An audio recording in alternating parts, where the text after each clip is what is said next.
So let's recall transformations of functions. Now they still work the same with exponential functions. It's just a matter of where you identify what is with the x and what is not with the x. So horizontal translation means it moves left or right, or let's just say right or left. So when it shifts to the right, it's f of x, it's with the x, and then when it's right, it is going to be you'll see a minus h in the inside. Now if it goes to the left, you're going to see a plus some value with the x. So this is with the x. And so what does it look like when we have 4x? So let's go 4 to the right. So g of x, we want 4x to the right, means it's minus 3.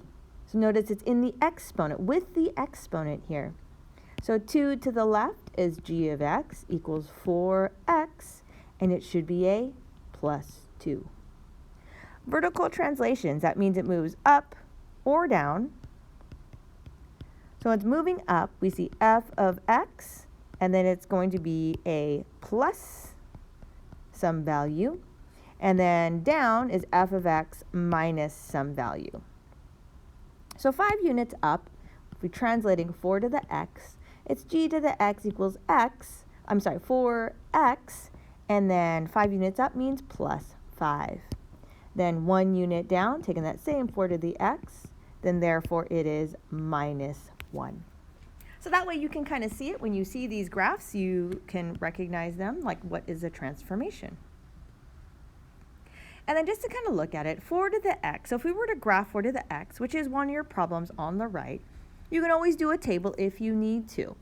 But, okay, so I'm going to just do it here since it is 4 to the x. So the base is 4 to the x. Just think about, the numbers that you can plug in here if you need a table, 0, -1, and 1.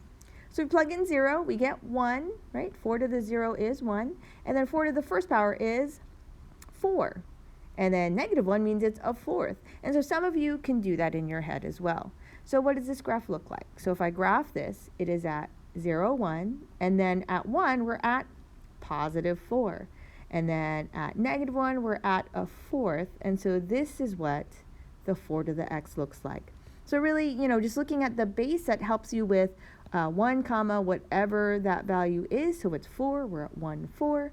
If it was 7 to the x, then it would be 1, 7, and so forth. So hopefully that helps out with the homework.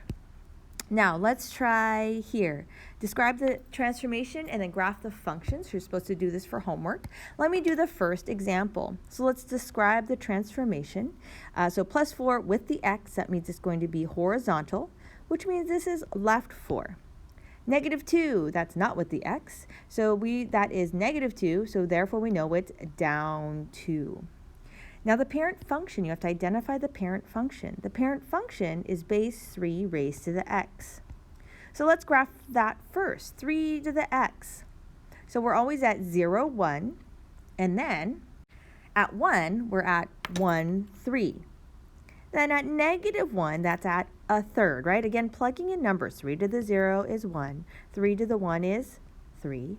3 to the -1 is a third. Okay, so just hoping that you see that. And so here is our parent function, 3 to the x. And then remember there's an asymptote here. So we say left 4, down 2. So let's move our asymptote first. Left 4, well that doesn't change, but down 2 does. So I'm going to move the asymptote down 2. Now let's move every single point. Left 4, down 2. So from this point here, left 4, and then down 2, and we plot that point here. Then you take the next point, left 4, down 2, and there's our next point. And then you do the same thing for this third, 1, 2, 3, 4, down 2, right above that asymptote. And so here is the graph. So that's the thing that you're going to do with the rest of these. So this is a combination transformation. So just getting practice on that. For number 6, that is duplicated. Change this one to a -1, so you're doing a different translation on that one. So finish this for homework, and then for Mrs. Wilkie's class, you're going to also do the exponents on 6.2.